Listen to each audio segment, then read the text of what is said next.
just a part of life. Whether something happened because of a sickness, a setback, something traumatic or dramatic, or some kind of failure, it's just cyclical. It's a part of life. And most of us, we really are down on ourselves, especially as we enter into our 40s and 50s and even 60s, and we're either transitioning from one thing to another, we're restarting something that we've already had success and previous experience in, but from nothing. We've retired, and then now what? Right? So starting over and just getting clarity and newness on what you should do will happen. Now, if you're an entrepreneur, and if you're an artist or a creative, you're definitely an entrepreneur, because as soon as someone says, how much is it? You need to know your numbers. We'll talk about that in another video. But if you're an artist or an entrepreneur or creative, you will definitely have the pivot. You will start over. You will launch something. You will create something new, and you will constantly be reinventing and restarting different things. And that's okay, right? What I want to share today is some of the things that I've had to unpack over the past 2 years, as I had to decide, starting now, first of all, is it worth it? How do I do it? Where do I go? Where do I turn? What support do I have? Like, all of these things we have to unpack and address and look at. And so I just want to share with you what I went through, how I unpacked it, how you can unpack it, and if you like, we can unpack it together. So let's jump in. Hi, my name is Maisha, aka Creatively Yours Maisha, and I am an entrepreneur and visual artist. And my mission is to help artists and creatives become creatively and financially free. And we do this thing together. All right, so let's dive into this topic. How do I begin again at 44? So the first question I had to ask myself is it worth it? Do I even want to continue doing what I was doing, where I'd found some happiness and joy and success, but where I also found my deepest failures, my most painful experiences? Is it even worth it? Is this even what I want? Is this even what I was called to do? Did I make some kind of big mistake? Did God make some kind of mistake? Did I even hear from God when I first started this? So, and even if you're not picking up the same thing that you were doing before, you still are asking those same questions. Is it worth it? I was a doctor, now I want to be an artist. Is this thing even worth it? Like, do I have the energy, the strength, the time, the talent to pursue this? So I'm going to tell you some things I came up with, and I hope that will inspire you and help you to get more clarity as you begin again. So the first thing I realized that I needed to unpack in regards to is it worth it was, does this thing really make me happy? Do I really, really, find joy and happiness in this thing? And if you can answer a resounding yes, like deep down in your spirit, then right off the cuff, it's worth it. It's worth it, right? Now you have to start unpacking all the other things around it. When I realized that art and creativity was part of my purpose and passion and calling, it was because I had to go back to what I would do as a kid, just because I loved it. And it was always, I remember it began with coloring books. I loved coloring books. And then it began with arts and crafts. I loved arts and crafts, right? And those things right now today still bring me joy. You give me some little stuff, some glue, some markers and paper, I'll be good for the whole day, right? So those things still bring me joy. So yes, it is worth it to build and create something around that, around art. And let me just go one little further on that. Because whatever brings you joy, when you do it and you put it out there, or you sit and do it with other people and you put that out there, then you bring other people joy. And that's worth it, especially in today's time. Like, we all need that thing from inside of us that gives us joy and happiness to pour out, to help other people be joyful and happy in whatever little way because we have so much other stuff we're dealing with on a constant, continual basis, which is just life. It's just life, and that's okay. So, to answer the question, is it worth it? Yes, if it still brings you joy. Listen, I don't care how old you are, if you are still breathing, if you are still living, you have your health in whatever capacity that is, if it gives you happiness and joy and peace and comfort, then it's worth it. Okay, so another thing that I asked myself was, what do I have, right? When I started letting things go, I sold everything. Somebody just asked me yesterday, if I would do a paint party for teachers. And I was like, yeah, but I don't have 70 easels anymore. I may have 10, right? I'm like, what do I have? I used to have supplies galore. You cannot imagine the amount of supplies and stuff I had. Anything I could ever want in regards to creating art, I had it. I also had my phone was constantly ringing, so my network was like really huge, really big, right? Probably the past 2 years, I wasn't answering the phone that much. It's almost 3 now, but I wasn't answering the phone that much, so people stopped reaching out, and those connections were kind of lost. So I'm like, okay, what do I have? I don't have no supplies, I don't have no materials, I don't have no network, or so you think. I'll talk about that in a second. What do I have? I don't have the power, stack of money, all these things, right? I don't have, and on and on and on and on and on, right? I don't have it. So what do I have? Here is what you got. Especially if you're 40 or over and you've been working in your industry or career or whatever it was, maybe it's a different thing that you're trying to do now, and you have seen and done some things, and this is a big one. You have experience. You're not starting over from scratch. You're starting over from experience. That is so powerful. I really had to sit with that thing. When I was 29 years old and I started my art gallery and my business and the paint parties and the teaching and all, this woman that you are seeing right now today, I didn't have her. I didn't have this. I didn't have these words to share. I could not speak like this in regards to with power and strength and clarity. I couldn't do it. I wasn't her. I didn't have this. So I'm not starting from scratch. I'm starting from this. And this is powerful. I'm going to give myself credit for that. And you should give yourself credit for that. You have experience. You have wisdom. You have the experience of the failure. And you can see that thing coming now, even if it's emotionally. So I was just talking to a friend a couple of days ago, and I asked her, I said, how do you stay so grounded with all you have going? And she said, I'm not always grounded, but when I feel myself taking a dip, when I feel myself, depression coming on or whatever it is, I do things to mediate that. Is that the word? I do things to bring myself out of that quickly. And I've learned to do the same thing, but something she said, and it was so beautiful. She was like, the kids were hungry, and I was like, you're going to have to wait. I'm going to take a run. I'll be back. You guys will eat. You're fine. And I was just like, wait, what? I was like, you put yourself totally and completely first. She was like, yes, because if I had made their food with that depression on me and all those things, I needed a run. Then the food wouldn't have been good. They wouldn't have been nourished. I wouldn't have been able to talk to them right and acknowledge them right. They can sit and watch cartoons until I get back 20, 30 minutes later and get this running, and now my energy is high. I can put love and vibrancy into their food. I can see them. I can talk to them. And I was like, yeah, those are the things we need to do to keep ourselves up. That is wisdom. That is experience.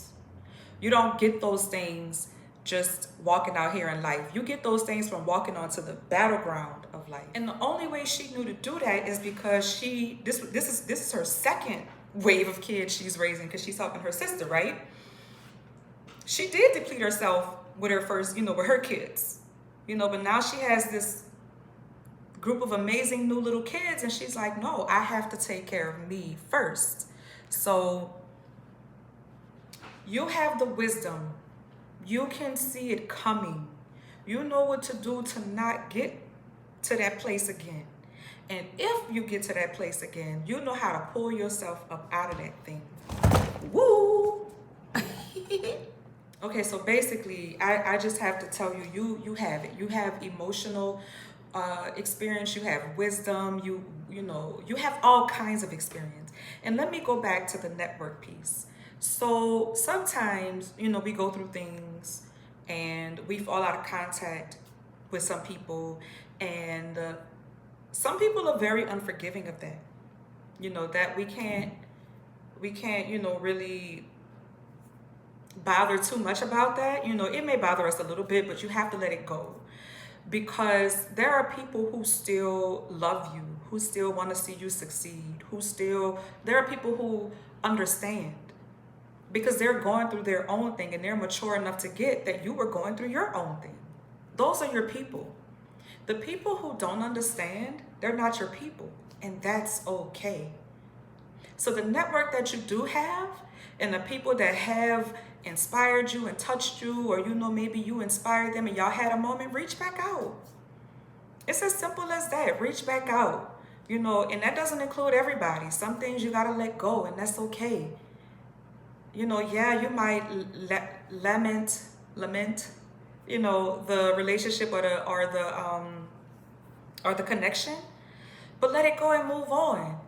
And a lot of things that have happened to you, especially in your journey, especially when you're trying to begin again, you have to let those things go. Forgive people, forgive yourself for the shit you did, forgive them, and move on. But you still have your network. And what do they say? Your network is your net worth, to some extent, right? You are worthy with or without a network. You are worthy. Your worth is high, with or without a network. Let's be clear, right? Because things can swing in your favor no matter what. If it's for you, it's for you. And if it ain't, it ain't. I'm just saying. And so that directly ties into another question I asked me, who is my support? Who is my team? It's just me. Like, starting over with just me. Let me tell you a secret. Let me tell you a really big secret. Just start. Just start. How does that saying go? If you build it, they will come. Just start. And when you start putting momentum behind yourself and somebody else connects with that, they'll join you and they'll come along. But you have to start. You have to start putting one foot in front of the other. It's scary. It is scary to see that journey of 1,000 miles. But what does the quote say? It begins with a step. Especially if you've done the journey before and you know what it takes. It's like, whoa, I gotta go way over there by myself. Nope. All you gotta do is start. When you get 10 paces, the right person, the right people are gonna join. My little sister, we were having a phone conversation, and I was like, this is what I'm doing. I had all my stuff up. I'm like, this is what I'm relaunching. And she was like, wow. Same thing with another person in my network. And when they see you moving, they're gonna want to get in that groove, because it's fun. You have clarity, you have peace, you have joy, right? You have a purpose, you have a mission, and you have a goal. It's 1,000 miles away or 1,000 feet away, but y'all rocking on it. And it's okay. You just gotta start. And then people say, well, how do I get past the fear? You don't. Start afraid. I have been very afraid, especially when I first started doing them. Like, this was like a couple of years ago. I'm not like really adept all that much at doing YouTube videos, but I was like super afraid to do a YouTube video. And I was like, you know what, I'm gonna just try it. I'm gonna just do it. Do it afraid. Because a lot of times once you start to do it, you realize this is not even that scary. All of us were afraid to walk into kindergarten class at the, on that first day. We were screaming and hollering, trying to hang on to our parents. Some of us wasn't, but some of us weren't. But and then you get in there, you coloring, you forget all about the fear. You're learning, you're excited, you forget all about the fear. Fear is false evidence appearing real. I don't know when the first time I heard that, but ever since I heard it, I was like, bet. Fear, I won't say fear is false, but it is false evidence appearing real. Fear is real. And sometimes you just gotta face it and say, yeah, I'm scared, but you know what? I'm gonna do that thing anyway. And I'm notorious for that. I will jump off a cliff afraid. But I jump off of cliffs that I've prayed about. I don't climb up any mountain and jump off of any cliff. Jump off of a cliff you've prayed about. And know that you will be held and supported when you jump. You just gotta know that you know that you know that you know.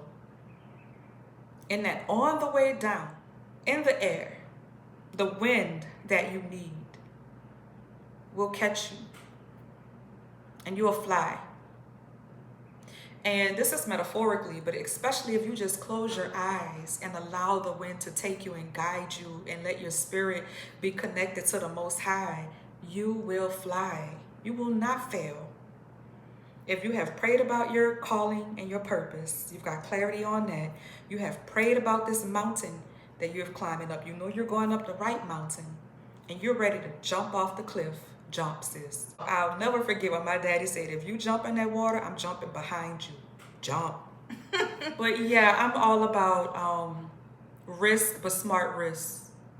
Take the risk, but really pray about it. Just go. And listen, I'm not saying that it's like that easy. I get it. I get that sometimes we want to go and we don't know how.